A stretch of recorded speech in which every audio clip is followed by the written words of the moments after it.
Alright guys, Sparhawk once again recording live from Legion Alpha, this time for the Restoration Druid Artifact questline. Already put the Balanced Druid video out there that showed the class hall and getting to the class hall and all that, so we're going to skip all of that today. Just go straight into the Artifact quest for Restoration, so we can go ahead and show it to you guys.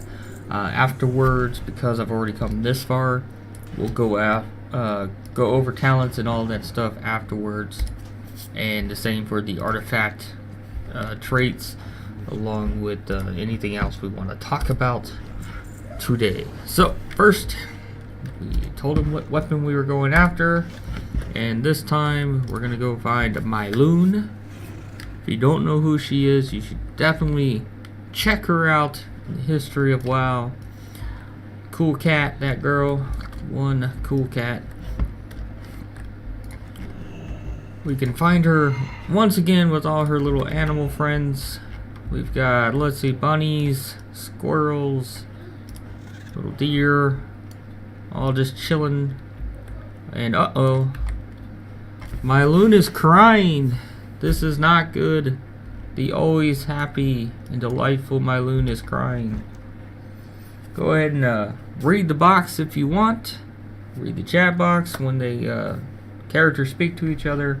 But I will be clicking through most of this fairly quickly, so you might need to pause the video in order to read the whole thing and all that stuff, as I have done this several times now with the druids and everything else. So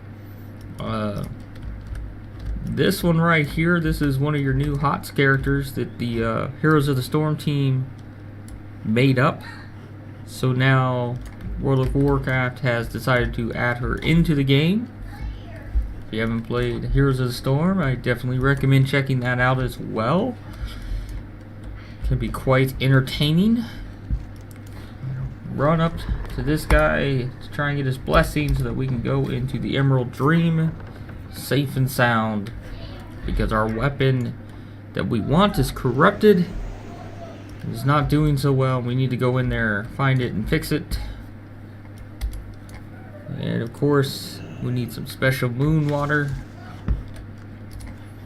Moon water, the healthiest of all waters, the most amazing water you will ever taste. Relaxes the soul and puts you to sleep. So why not?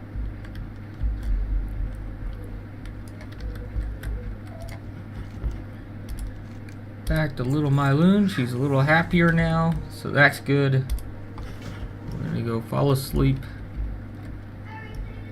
Everything else. So we're gonna come over here to this den that houses all the sleeping druids when they want to go and relax, have a nice nappy time, go to the Emerald Dream. Restless Guardians, not very restless. They look very relaxed. Not a care in the world being shown whatsoever. I apologize if you can hear my son singing in his room. He is having a good time, reminding everybody that they are awesome, because why not? Here we have our sleeping kitty. See, we all get a bed. We get some stuffed animals sometimes, so you can relax with your favorite stuffed animal when you're sleeping here for the Emerald Dream.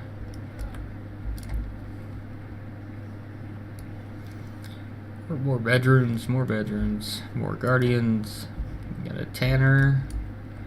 We got some Druids of the Claw meditating, not really accomplishing much. This is all inside your class hall, I assume, after the artifact quest. I didn't check it out on the Balanced Druid, but I'm assuming even afterwards, and you come back to your class hall, you can always come back down here, take a nap, do whatever you want. You do have sleeping druids everywhere. You got bear druids just chilling. Look at this guy. No care in the world whatsoever. Legion invasion, doesn't matter. We're having a good nappy time. Nappy time, best time. Now we're gonna jump into the dream, and we get our favorite little thing, our little stuffed Murky just chilling on our bed waiting for us to curl up next to it and get some sleepy time in.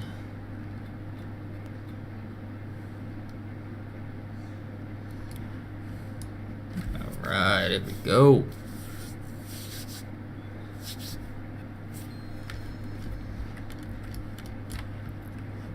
So we wake up in the Emerald Dream. We are faced with some corruption. It just requires us to heal, get it off. No big deal. And now all those druids who were sleeping are awake. Well, dreaming. She's looking at some porn. I don't know. Druid porn. Druid porn. That's the best use of their time in the Emerald Dream, I'm sure. Druid porn. We have a friend here who can't escape. We'll just cleanse those roots off of her. Help her out, because why not? We're all pals here, right? Need to sneaky. Hop in the kitty, go stealthy. They look kind of cool though, huh? Those.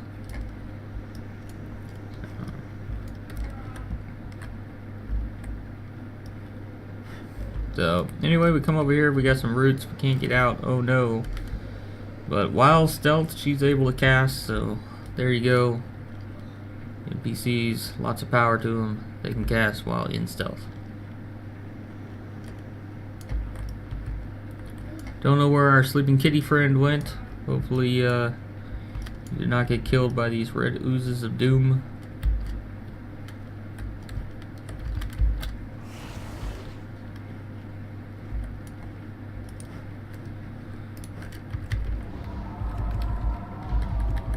Cleanse some more of this off. Go back to being stealthy. No longer have your speed boost. I think I covered that in the balanced druid video. No speed boost for you. Your dash. Gone is your dash. You do have your normal movement speed of a 30% increase while in kitty form, but that is all. There's your weapon. It is corrupted, so the first time you get it is actually epic instead of an artifact weapon right away like the other weapons. And then we will transport ourselves back to the physical world in order to talk about the weapon.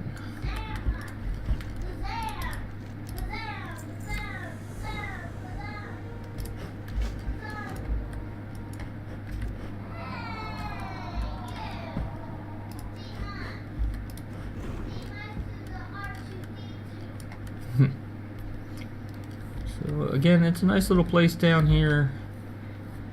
These druids relaxed. Legion invasions, not a big bother. No cares whatsoever. Another day at the office, so to speak.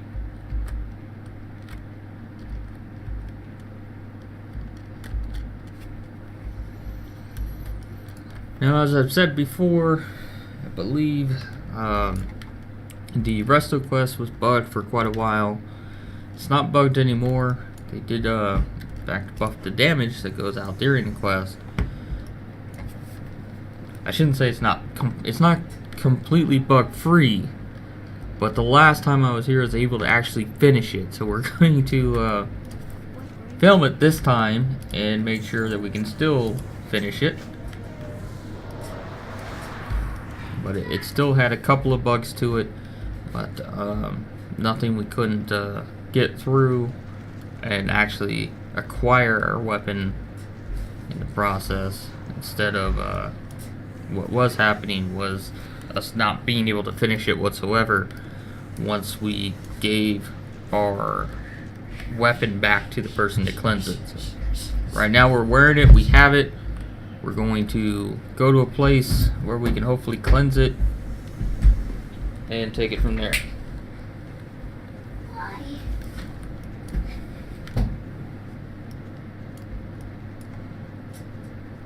Again, if you want to read everything she's saying, just check out the chat box.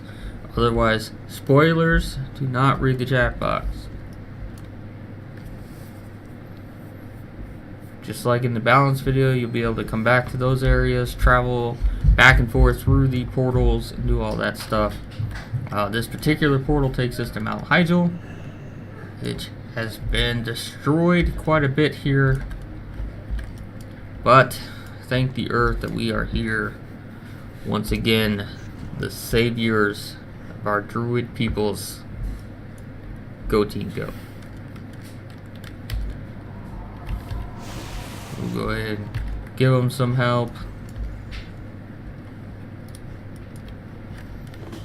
We have our little troll friend from earlier trapped in a bubble. We'll go ahead and get her out of that. That's the rune totem. Not in the best shape. Give him some healing love. Same for our other friend here, who feels really dizzy. Really dizzy.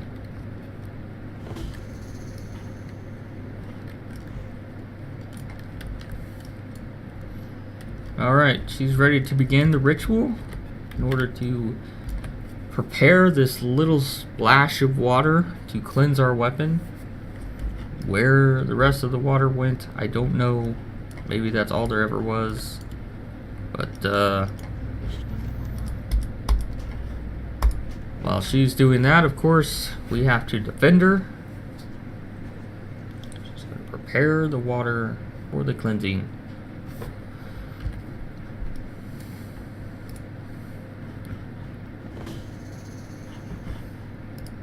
Alright.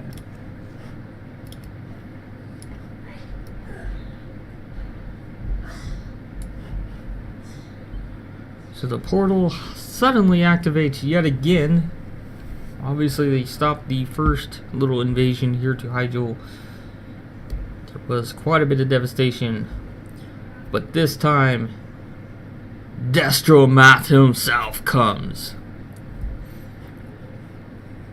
And I am led to believe that he is a badass. Cannot be contained.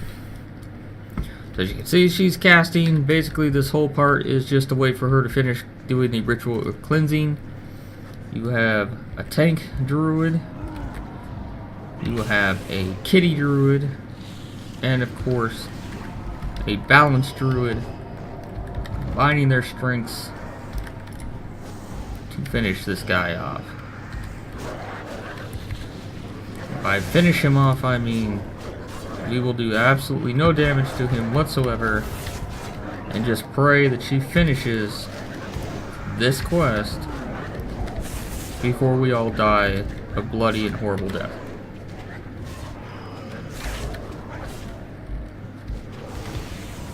You can check out his health bar, 190 million. It does not move whatsoever.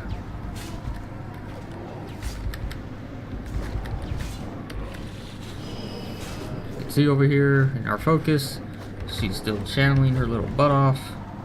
It's taking her a while. So get it down eventually. Mr. Rune Totem, however, I got to say, has never learned how to tank. He can turn into a bear, yes. However, he cannot tank worth a darn. He's a good guy. I like him as a person. I hate him as a tank.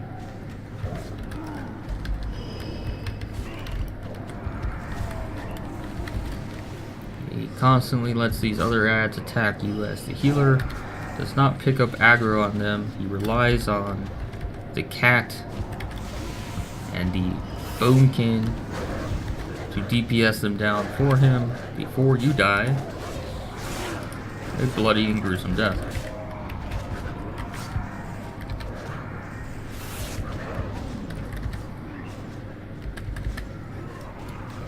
Again, all we're here for is this. Before the initial builds for this quest, you actually took no damage. Nobody took any damage whatsoever. They have changed that. There is a debuff now. Does quite a bit of damage if you don't dispel it. Finally, she finishes, and there's Nirvana. She will come here, put him in giant tornado stasis, and we will go cleanse our weapon. She is ready. We will give her our staff because we're nice. She'll call on everybody to do their thing. Boom. Cleansed weapon artifact complete. Now this is what we were missing and why it was bugged. Call of the Mother Tree is the last part of this quest, and that was what you could not complete because the extra action button would not show up. And the last time I came in here, it actually goes away after I get my weapon.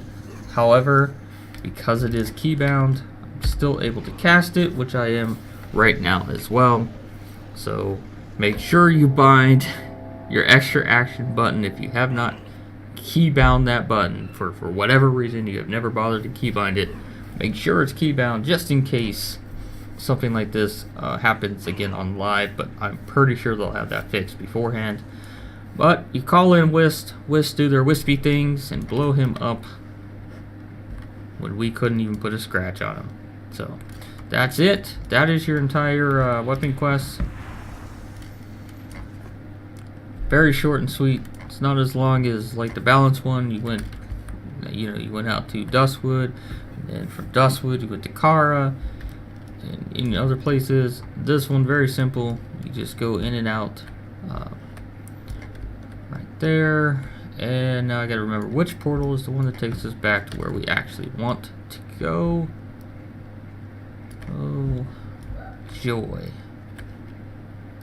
I think it's that one over there, actually. Let's go over here. We know the one with the teeth is Grizzly Hills. It's either this one or it's this one. One of these two, I think. See how good my memory is. I've done this like 1,000 times now and still can't remember which damn portal to go through. Hey, I picked the right one the first time. How about that? I'm getting better. Freaking genius. Genius up in the house.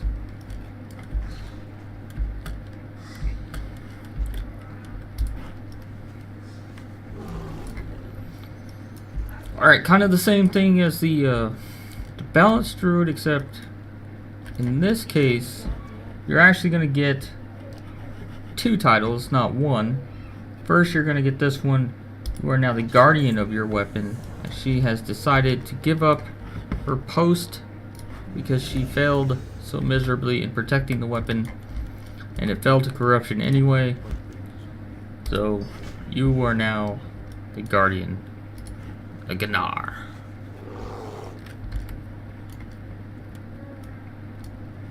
So she'll remain in case we ever need her, but she is no longer the guardian. We are now the guardian. Have this nifty little title. All your other druid buddies won't have it. Again, task 80433. Whichever Blizzard employee is responsible. Get on it, man. Come on.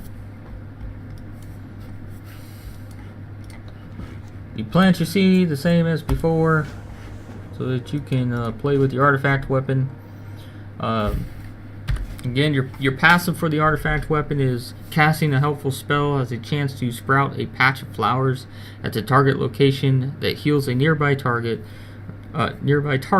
every 2 seconds. So it's just a little flower patch that'll show up. It's very pretty looking, bright and beautiful in color.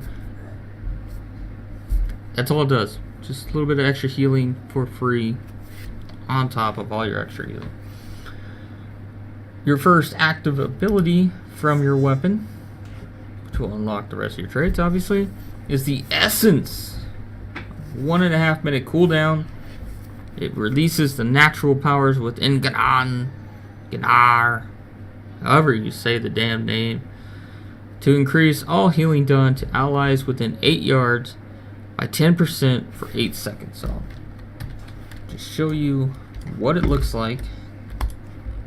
There you go. It's just a little circle around you to designate the 8-yard area. Anyone inside of that area, you'll heal for 10% more for 8 seconds.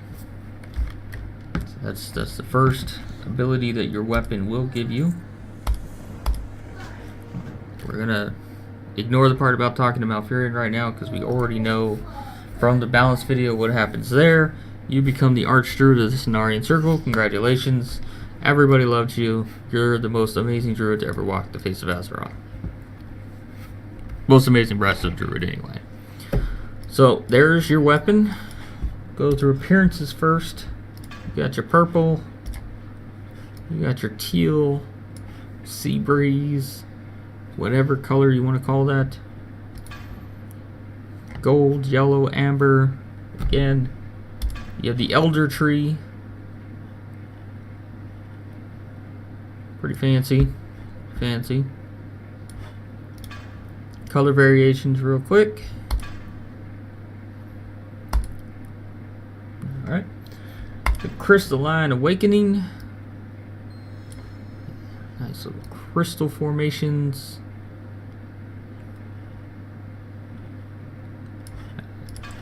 Colors slightly different. You get your white, you get your teal, sea breeze, light blue, whatever. Again, with the greenish version. And then Deadwood Keeper, something more nightmarish maybe. Some thorns and stuff. Purple, red, more blue. So those are your different appearances for your weapon currently.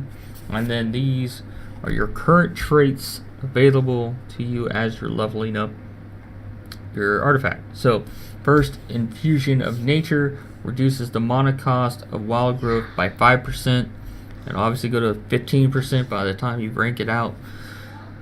You've got Natural Mending, increases the healing of Swiftmen by 5%.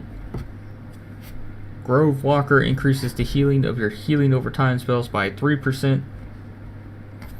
Persistence increases the duration of Moonfire, Rejuvenation, and Sunfire spells by 1 second. Knowledge of the Ancients increases mana regeneration by 3%. Seeds of the World Tree, Living Seed gains 10% additional value from critical heals. Repetitive Blooming, Life Bloom causes a burst of healing every 8 seconds while it's active. So as long as it's out there, we'll have a burst of healing every 8 seconds. Nature's Essence Wild Growth grants 20% of its total healing amount immediately. Efflorescence heals for 5% more. Ironbark reduces damage taken by an additional 2%. While in Travel, Cat, Moonkin, or Bear form, you heal for 2,546% or 2.5%, depending on whether that's a dot or a comma. I will assume a dot, and they really just mean 2.546%. It's a very odd number, but we'll go with it. Of your maximum health every 0.94 seconds. You have Blessing of the World Tree, increases the direct healing of Regrowth and Wild Touch by 3%. And then your big ones, Dreamwalker Swiftman has a chance to cause your mind to fully shift into the Emerald Dream, increasing the healing rate of your heal over time spells by 50% for 8 seconds. Loosely translated, haste, and a lot of it, for 8 seconds. Tranquil Mind, Tranquility can now be cast while moving, and heals for 20% more, so you'll no longer have to stand still while channeling. Power of the Archdruid, Wild Growth has a 25% chance to cause your next 2 Rejuvenation or Regrowths to also apply to 2 additional allies within 15 yards of the target, giving you some on-chance AoE from 2 of your main spells. not too bad. Not too bad. You got some nice traits in there. Again, your relics up here at the top, when you socket things into them, what they do is add a rank to one of your traits. So instead of ranks 1 through 3, you'll have 1 through 4, and it will give you the first rank. Or if you already have 3 of 3, it will give you the 4th one. It doesn't just say, here's an extra rank, spend artifact power to unlock it. It actually gives you the 1. So that's it for the weapon. Now we'll just go over quickly the changes you're going to find for Restoration Druids. And I actually like them. I think they're well done. Hopefully they continue with this route that they're going on for it. So first things first, we'll take a look at your mastery. Harmony, it has changed tiny bit. So your healing is increased by 10% for each of your restoration hots on the target. Simply put, for every hot you have on a single target, that target will take 10% per spell more healing. So, since we only have 10% mastery, this makes it quite easy. Baseline, you've got Rejuvenation, Life Bloom, Regrowth, Wild Growth, and Iron Bark now counts as a hot for the terms of Harmony. So you've got 5 hots. What that means is if you have all 5 of them on a single target, every one of those hots is being increased in power by 40% because of your current mastery rating of 10%. So each one of those spells is buffing the other spells. So you would have a 40% increase on each of those hots. If you have all 5 of those up there and then throw a single target heal like Healing Touch or the Swift Mend or the initial heal from Regrowth, that spell is increased by 50% because you have 5 hots on a target.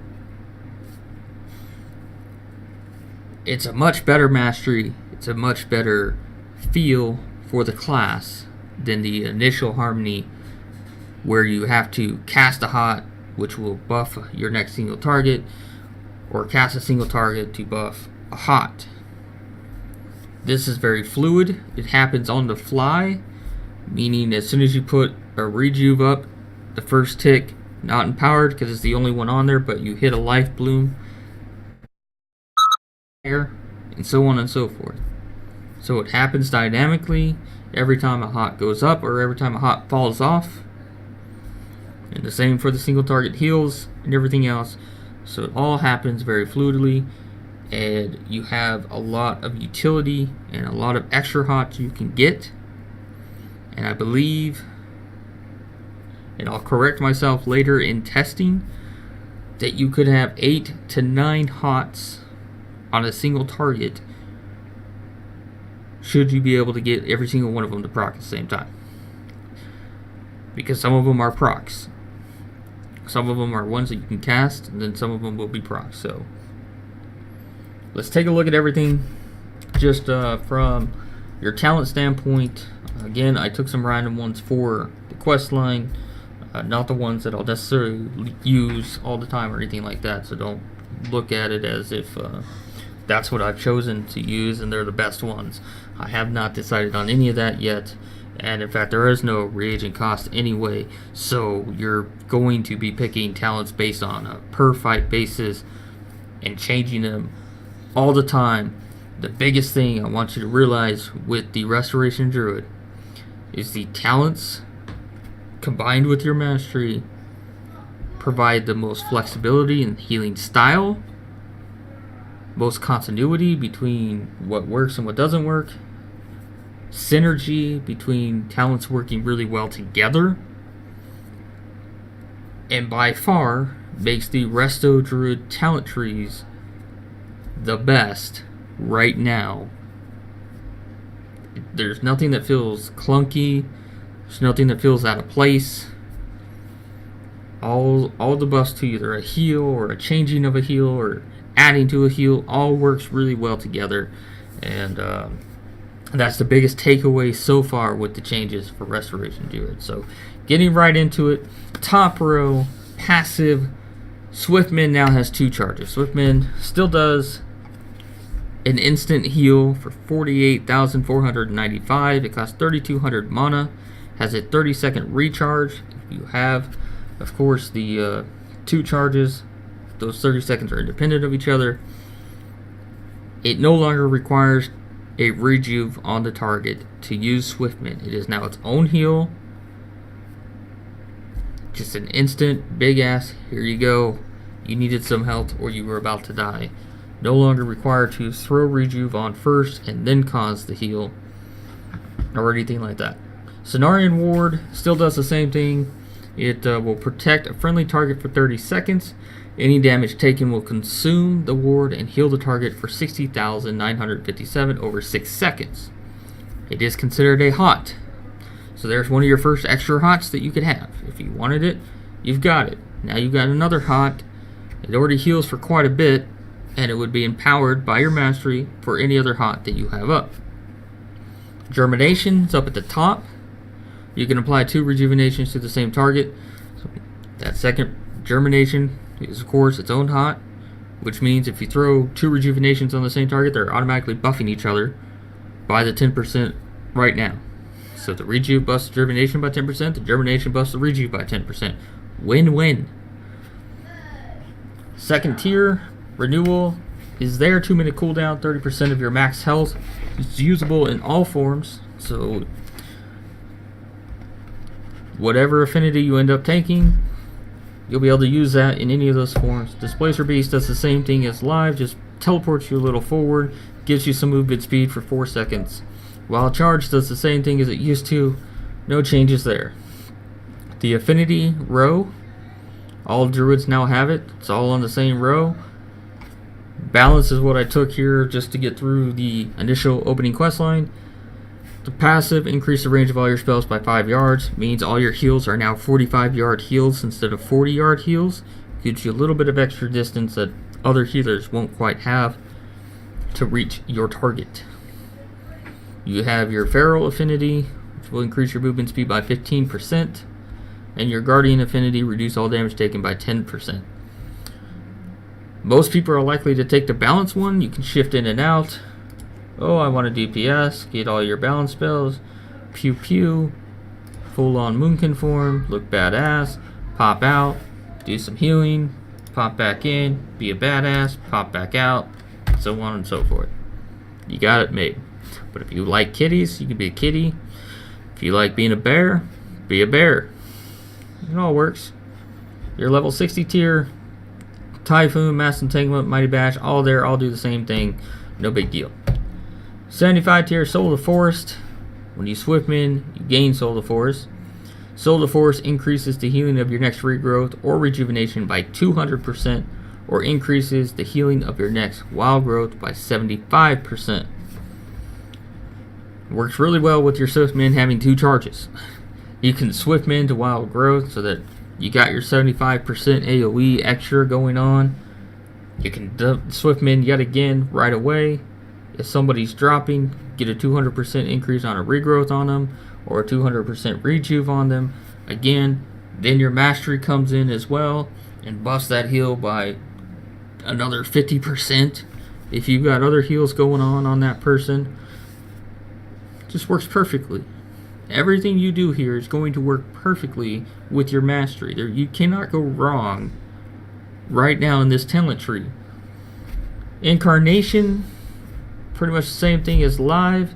15% increased healing, 3-minute cooldown, 120% armor, granting immunity to polymorph. Go heal crazy, heal everything, be happy. Abundance, it's a pretty good passive.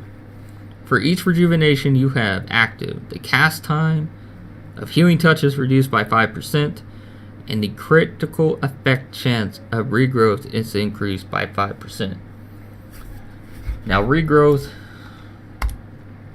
you had the glyph before to give it that 60% increasing crit, and it would take away the hot component, just making it a single target heal. However, the glyph is now baked in, and you automatically have the 60% increased chance to crit on regrowth. You still get to keep the hot component as well, so regrowth still helps with your mastery. Plus, you get to take advantage of the single target portion of the heal. So basically, regrowth is double dipping. It's double dipping the first time it hits the single target heal. That's increased by however many hots are on the target, and then it adds the hot, which is then increased by any other hots that are on the target as well. So regrowth is a double dipper, and it comes stock with 60% crit.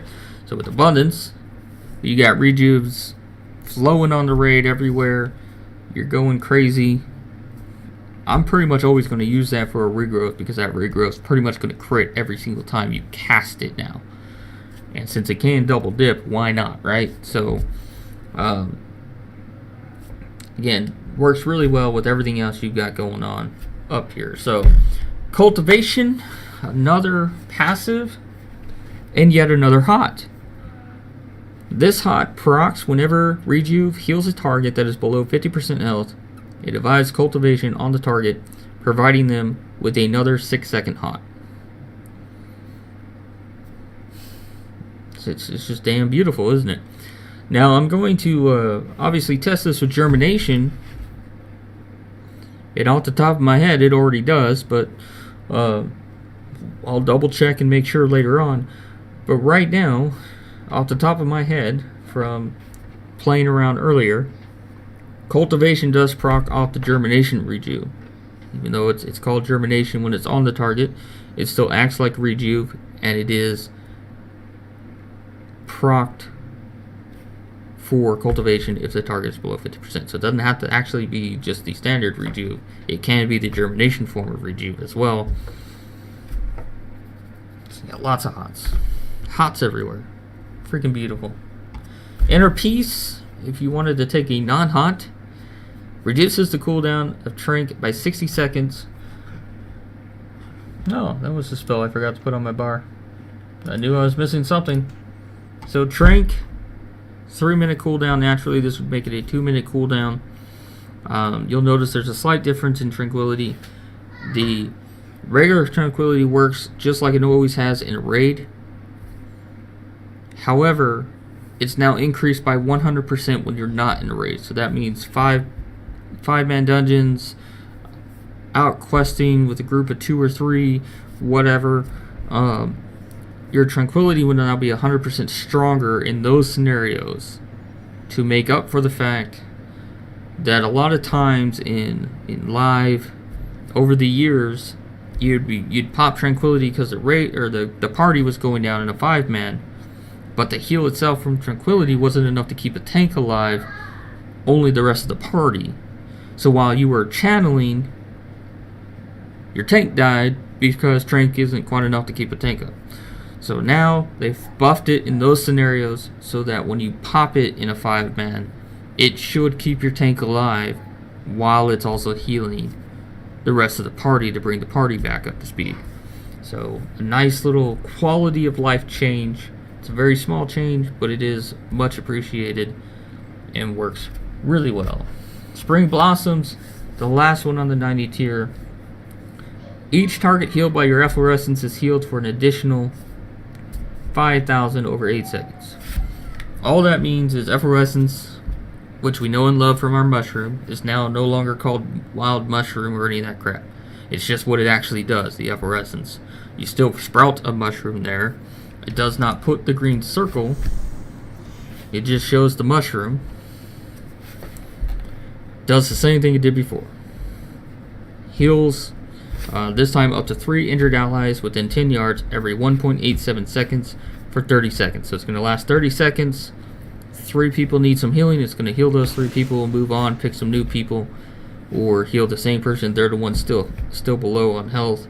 However, it wants to manage it for those 30 seconds. What Spring Blossoms is going to do is every time it heals one of those people, it's going to add an additional hot onto that person. Free hots. Once again, free hots. And this one, being part of an AoE component, If you're gonna know that you're gonna spend time in a group stacked up, you might take that one over cultivation. Now you got more hots on more people from your mushroom doing its thing, which in turn just makes your mastery all that much freaking better.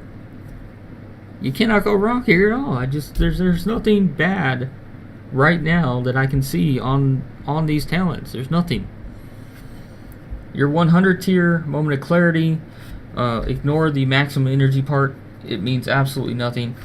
Moment of clarity now, the first baseline affects 1 regrowth. It has a timer, but the timer's so long, it's like 30 seconds. So yeah, the whole having to do it in like 5 seconds thing, or if you took moment of clarity, it gave you 7 seconds to throw as many as you could out there. Doesn't work like that anymore. The baseline one that you'll get is for 1 regrowth in the next 30 seconds. Whenever you want to throw it in the next 30 seconds, so you can hang on to it, use it when it's actually needed, and not waste it, which a lot of times you wasted your moment of clarity procs. This time, if you take the talent, it's up to 3 regrowths. Again, over those 30 some odd seconds that it gives you to actually use the spells, so you can use them when people actually start to take damage, when you need to throw a regrowth, instead of just throwing them out there for funsies, just to make your healing meter look a little bit better. Flourish, instant 1 minute cooldown. Simply put, anyone within 60 yards of you that has a hot on them, you will extend the duration of that hot by 6 seconds. So we already talked about all of the hots you could possibly have on people. You got all these hots out there. Every 1 minute you extend them by at least 6 seconds. It gives you more time to put more hots on people, increasing the power of each spell because of your mastery.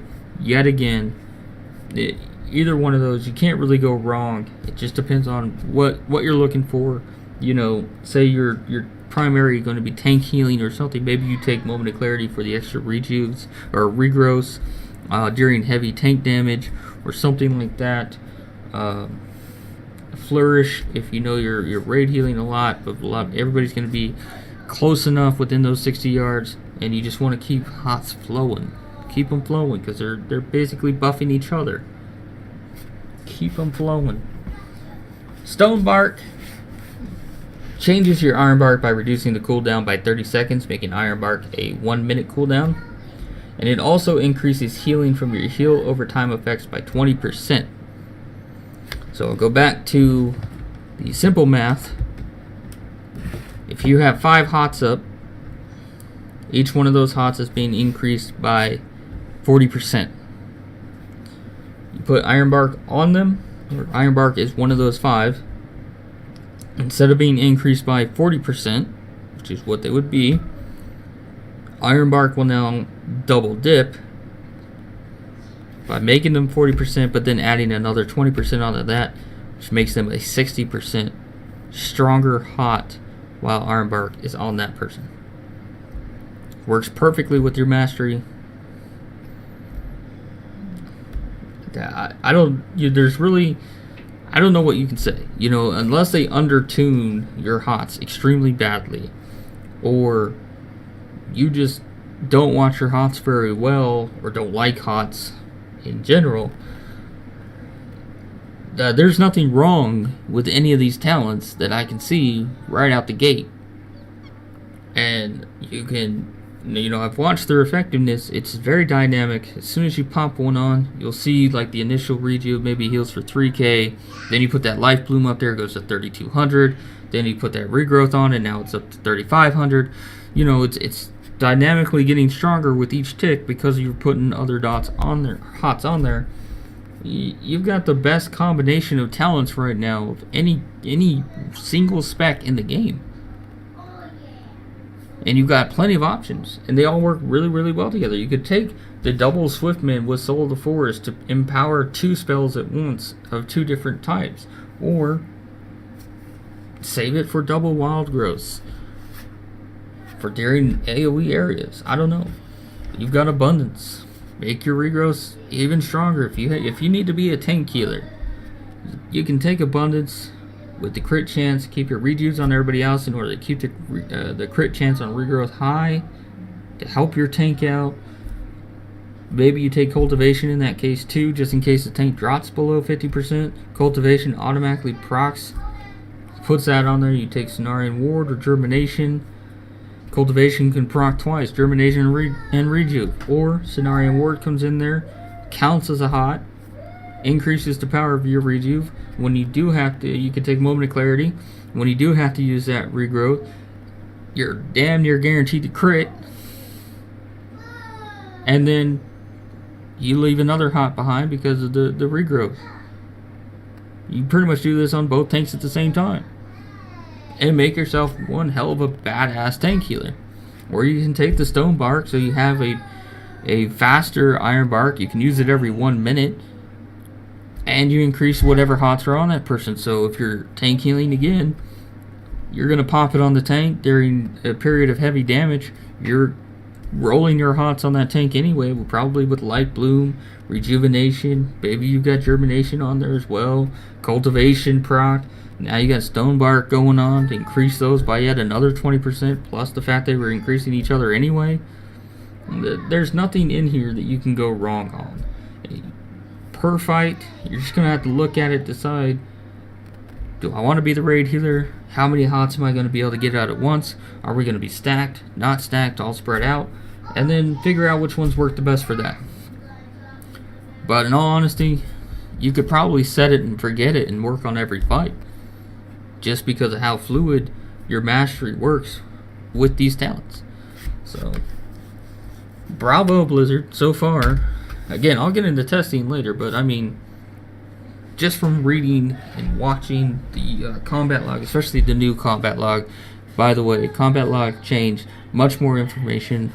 You can link spells to yourself if you need to. You don't know what the hell that spell is. It now gives you an in-game link to that spell, tell you exactly what the hell that spell is. Everything else, combat log, fucking awesome now. A few other things, of course. You are going to get some DPS spells, so even if you don't take your Balance Affinity, you do have Solar Wrath still, you still have Moonfire still. Sunfire, you are bringing over, since they are now separated, as we talked about with the Balance Druid. They've changed, so they separated Moonfire and Sunfire. It's now not back and forth and all that crap. You get the Hurricane, which I believe I showed on the Balance video, but if not, there it is. It's a cast time, set it and forget it. And you can stack up as many as you can get out before one expires. Innervate's still there, just like with Balance Druids. It's the same thing. 3-minute cooldown. Infuse a healer, free healing for 10 seconds. Go nuts. Use it on yourself, use it on your friend. Whichever one of you is more important at the time. Whichever one of you is going to actually spend the most mana at the time. Something like that. Make sure you're communicating that, obviously.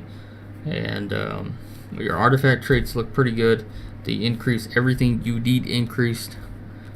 They don't increase your damage like the Restoration Shaman, but that's mainly because you've got 2 damage dealing affinities to choose from. You don't need that like the others do. A lot of awesome going on with Restoration Druids. A lot of awesome. And hopefully all of this, I mean, if this is what makes it to live when Legion launches, Restoration Druids are in a very good spot, and probably the best spot they've been in years. So, thanks for watching. That is it for me on Restoration Druids. I've probably talked about how awesome they're going to be way too much, and I've gotten all your hopes up, and then Blizzard's going to come in behind me and just wreck it all to hell. But, them's the breaks, right? So, enjoy it while you have it. Hopefully you get to see it like this on live. Very excited when I get into the testing phase to go through the numbers once we have artifacts maxed out, a decent gear level, and we can kind of get a sense of what all is working, what all doesn't work with the mastery and everything else. But so far everything pretty much does, and it's pretty goddamn awesome when it does. So subscribe to the YouTube channel, like it, leave a comment, whatever you want to do. Remember, if you're not in the guild, check us out. Milkshake Factory, US Storm Rage, We're fucking awesome. I guarantee it. We are the awesomest guild you'll ever come across because we have milkshakes every raid night. Maybe some of us are drunk, but most of us are having milkshakes. And that's it. So I'll see you guys on the next video. Hopefully you enjoyed it. Have a good one. Good night.